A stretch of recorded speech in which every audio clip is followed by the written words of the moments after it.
Hey y'all, welcome back to my channel. Today I am filming a very small book haul for you all. So on the 19th of June, I turned 24 years old. As a way to celebrate, my mother took me to a Goodwill and she also took me to a used bookstore to pick out some books that I was interested in. So I have a handful of books across multiple genres that I wanted to share with you all. And without further ado, let's get started. The only book that I picked up at the Goodwill that I was interested in was In Her Shoes by Jennifer Weiner. So I picked this up because this was adapted into one of my favorite movies of all time. The film is fantastic. It stars Toni Collette and Cameron Diaz, and it always makes me cry, especially towards the end. So the film and the book follows two sisters. Rose is a 30-year-old lawyer, and she's very dedicated to her job, but that leaves little room for adventure and romance in her life. And Rose's younger sister Maggie gets the impression that she's kind of like a stick in the mud, not very fun to be around. Rose's younger sister Maggie is slightly younger than her, but she wants to be an actress, but she doesn't really apply herself anywhere in life. She's kind of flaky. They are essentially polar opposites of each other. They don't always get along. However, if the film is in any way similar to the book, some things happen and the girls kind of have a falling out. The relationship wasn't like fantastic to begin with, and throughout the story we hope that these sisters make peace with each other. Again, the film has some romance, but at the heart of it, it is a sister relationship at the forefront.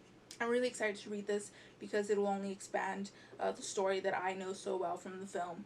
And I've been in a mood for contemporary, specifically like adult contemporary.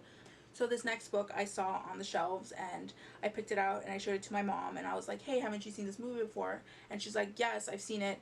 You should buy the book. So I got the book. And that book was Mystic River by Dennis Lehane. I know that Dennis Lehane is very popular and that other books of his have been adapted, and from what I've seen of other people who've like read, reviewed, and even seen his movies, I don't think I'm the target audience, but my mom said to get it, so I got it. The back calls it a psychological thriller, which I haven't read in a while, so that's great. From what I gather, this follows three boys who grew up together and something happened when they were younger and it kind of changed their relationship. This book also takes place while these characters are older, and one of the main characters is a detective and he's investigating the murder of his friend's daughter. So it seems that there was some tragic accident in the past and now there's a tragic accident present day. Maybe they're connected or maybe they are influencing one another. Either way, that's probably one of my favorite tropes in mystery thrillers, where there is some sort of event in the past that is kind of connected or has influenced an event in present day. So yeah, that's kind of all I know. But because there's an adaptation, maybe that'll influence me to pick it up sooner rather than later, maybe. So the next book I picked up was Morning Star by Pierce Brown. This is the third book in the Red Rising trilogy. I know he's written after that, but I think the first three books are its own arc and then another arc. I'm not totally sure. But the first book I really enjoyed. I thought it was fantastic. But this series is about a young man named Darrow, and Darrow and his people live under the surface of Mars, and he's been told his entire life that Mars is inhabitable and his people must mine for, I believe it's like helium or hydrogen, for future generations to eventually live on the surface of Mars. And the people who tell him this are a class of people called golds, and golds are essentially like the higher privileged class. However, Darrow one day finds out that not only do people live on the surface of Mars, but people live on other planets. So basically he and his people have been lied to for generations. And so now Darrow becomes part of this like silent rebellion where he's going to infiltrate the golds, the highest class, and try to bring it down from within. Again, the first book was fantastic. This is an adult sci-fi. And there are some gruesome scenes. I believe the first book also has rape or mentions of rape. If I remember correctly, I could be wrong, so please correct me if I am. Probably going to reread the first book because it's been so long, and I now have the first trilogy. I've heard so much great things about the whole like trilogy overall, so I can't wait to like actually finish it because I'm terrible at finishing series, so maybe this will be one that I will get to sooner rather than later. So while I was still in the sci-fi section, I found Lilith's Brood by Octavia E. Butler. So this is actually a bind-up of the Lilith's Brood trilogy with Dawn, Adulthood Rights, and Imago. I've actually read Octavia E. Butler before. So Octavia E. Butler is a pretty important figure when it comes to like Afrofuturism and like sci-fi in general. I've read her Bloodchild and other short story collection, which I have right here. This is what my copy looked like. I had to read like 2 of the short stories for a university class, and then I ended up just reading all of it because it was really good. So this series takes place on Earth centuries into the future, and Earth has been destroyed by war. I'm assuming like nuclear warfare or something. An alien race decides to resurrect Earth and humans, and our main character Lilith is one of the humans that is resurrected.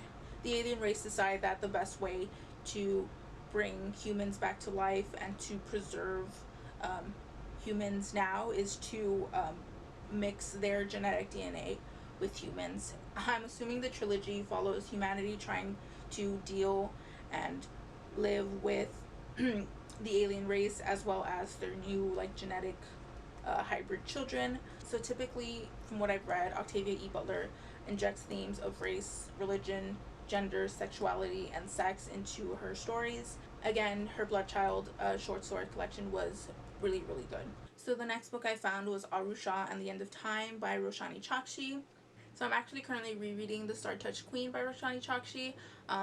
It's one of my like favorite like YA fantasies, and I've been looking for more like middle grade fantasy to read, in parts because I love middle grade fantasy. It is so fun. It makes me like feel good like 99% of the time. It makes me just like feel better, and in part because J.K. Rowling is a huge disappointment of a person.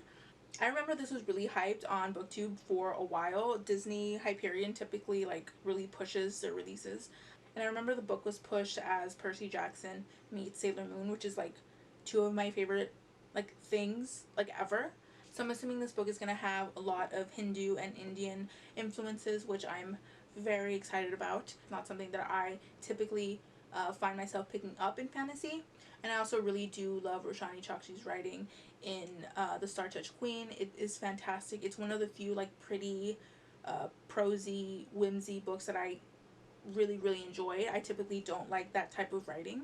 But this story follows Arusha, whose mother is, I believe, some sort of archaeologist or curator for a Hindu Indian museum. And one day while Arusha is like going through the exhibit, she kind of gets into trouble, and that's where our story starts.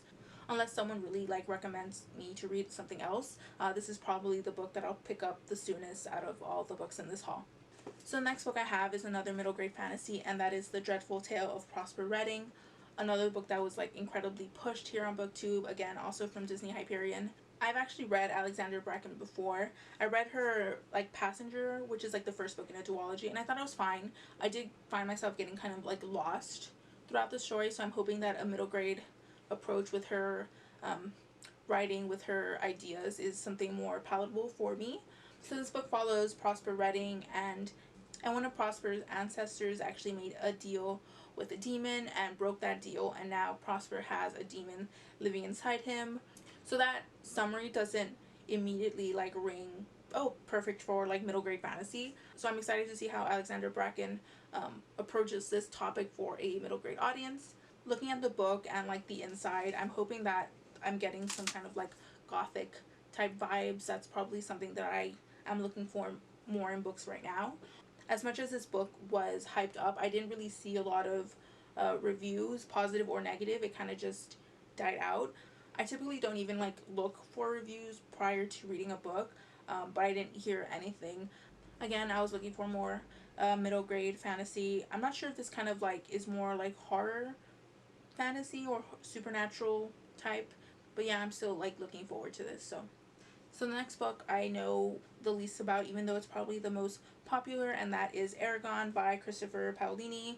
I'm not sure if this is like YA or middle grade, or if it's one of those like fantasy books that transcends like age groups, but all I know is that there's dragons. Like obviously there's dragons, and I believe dragon riders and some sort of magical element, and that's it. I did hear that he was like continuing to add on to this universe. I assume, knowing absolutely nothing about the series, that he had finished writing this series in general, like for a while, because I feel like I've seen these books like everywhere throughout my childhood. So that's kind of why I was motivated to like finally pick up a copy and eventually read it. But yeah, I'm all for like authors going back to some of their older work and expanding on that. Except for J.K. Rowling, don't stop talking, period. But yeah, don't know much about this book. Know that it is loved. I'm hoping I love it too. So that's all I have for now. I did get like some gift cards, and I do have store credit at this secondhand bookstore that I shop at, so maybe I'll have another book haul soon. Thank you so much for watching. I will link all my socials down below. If you've read any of these, feel free to talk about them in the comments. Tell me which ones I should pick up first, and I will see you sometime soon. Peace out.